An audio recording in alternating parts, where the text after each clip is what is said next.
Commander Vrakthar stood at the observation deck of the Galactic Council station, his forearms crossed in what the other species had learned to recognize as contemplation. For 3 centuries, the Kavrathi had dominated the military landscape of known space, not through aggression, but through sheer, undeniable capability.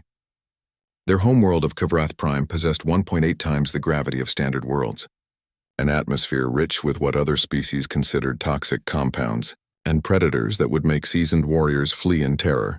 The Kavrathi were born in hell and forged by it. Every other species in the Council came from what they called garden worlds, temperate, gentle places that bred soft civilizations requiring environmental suits and extensive preparation for anything beyond their comfort zones. The Kavrathi needed no such luxuries. They were the defenders, the warriors, the only ones capable of handling the universe's harsh realities. Until the humans arrived. The first contact had been unremarkable.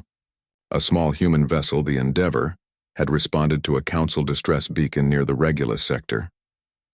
Pirates had cornered a Setlian merchant convoy, and the Council security forces were still 3 cycles away. The Kavrathi frigate Stormbreaker had been closest, but even Commander Vrakthar knew they would arrive too late. The humans arrived first. Vrakthar had watched the sensor logs a dozen times since then, still struggling to process what he'd witnessed. The human ship, smaller than his own vessel and armed with what appeared to be primitive kinetic weapons, had charged directly into the pirate formation. No shields flickering with exotic energies, no reality-warping weapons, just metal slugs accelerated to relativistic speeds and a crew that seemed to think tactical retreat was a suggestion rather than a necessity. The pirates had disabled the human ship's engines within the first minute. Any reasonable species would have surrendered. The humans had instead launched boarding pods, simple metal tubes with barely any guidance systems, directly at the pirate vessels. What followed was less a battle and more a nightmare made manifest. The pirates, hardened criminals who preyed on the weak species of the Outer Rim, had sent panicked transmissions begging for mercy within 20 minutes. The Kavrathi had translated those screams. The humans had fought in conditions that would kill most species.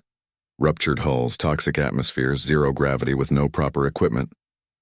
They had used improvised weapons, their own tools, even pieces of the pirates' own ships against them.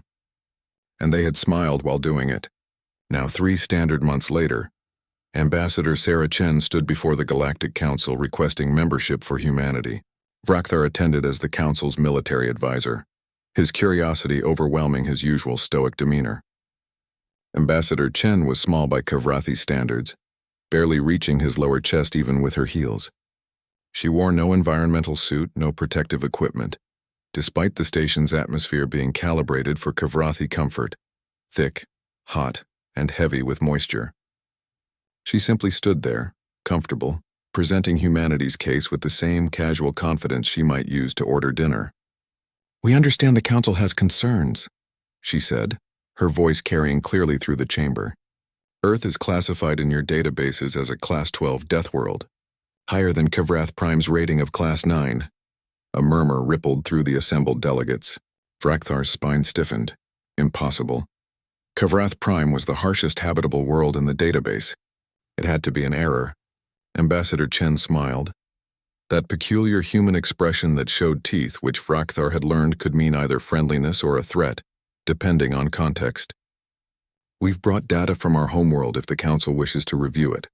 Earth has weather systems capable of producing winds exceeding 300 kilometers per hour. Our oceans, which cover 70% of our planet's surface, reach depths where the pressure would crush your starships. We have regions where temperatures exceed 50 degrees Celsius, and others where they drop below -50. Our atmosphere contains 21% oxygen, a compound you classify as a highly reactive, dangerous oxidizer." She paused, letting that sink in. "And that's not counting our microbiology. Humans are constantly at war with microscopic organisms that evolve specifically to kill us. Our own planet tries to murder us on a daily basis through diseases, parasites, and infections. We've simply evolved to murder them back faster." Councillor Threen, a Setelian whose species required temperature controls and filtered air even in their own cities, spoke up. "Surely you exaggerate for effect, Ambassador." "Do I?" Chen gestured to the viewing screen, which displayed Earth. We invented vaccines not by carefully studying diseases in controlled environments, but by deliberately infecting ourselves with weakened versions and hoping our immune systems would learn. We regularly consume compounds that are literally poisonous, alcohol, capsaicin, caffeine, because we enjoy the sensation. Our entertainment includes voluntarily jumping from aircraft with only fabric to slow our descent, swimming with apex predators, and climbing mountains that have claimed thousands of lives simply because they're there. Vrakthar found himself leaning forward, his four hands gripping the railing. This couldn't be accurate. And yet he had seen what humans could do. The Regulus incident, he said, his voice cutting through the chamber. Your people fought in vacuum without proper equipment. Emergency protocols, Chen replied. Humans can survive vacuum exposure for approximately 90 seconds before serious damage occurs. Longer if they're properly prepared. We've been training for space emergencies since our early space programs. The crew of the Endeavour had functioning emergency pressure suits, but they elected to move faster without them. Time was a factor. They elected... Vrakthar stopped himself. The humans had chosen to expose themselves to vacuum. For efficiency. Commander Vrakthar, Chen said, turning to face him directly. The Kavrathi have been the protectors of this council because you believed you were the only ones capable of handling harsh realities. I'm not here to challenge that role. I'm here to offer partnership. Humanity doesn't want to replace the Kavrathi. We want to stand beside you. She pulled up another display, showing Earth's history, a timeline of warfare, exploration, disasters overcome, and lessons learned through blood and determination. We've been fighting our own world for 300,000 years. We've been fighting each other for just as long.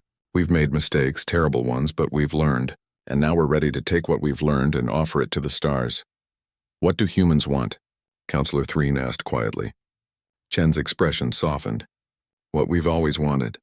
To explore, to learn, to protect those who need protecting, to find our place among the stars.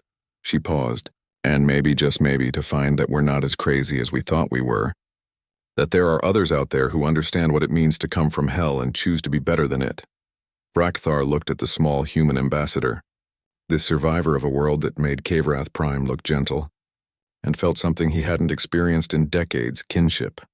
The Kavrathi had spent centuries believing they were alone in their strength, isolated by their capability. They had been wrong. I move to grant humanity Provisional Council membership, he said, his forearms spreading in the Kavrathi gesture of welcome. With full military cooperation privileges, it seems we have much to learn from each other.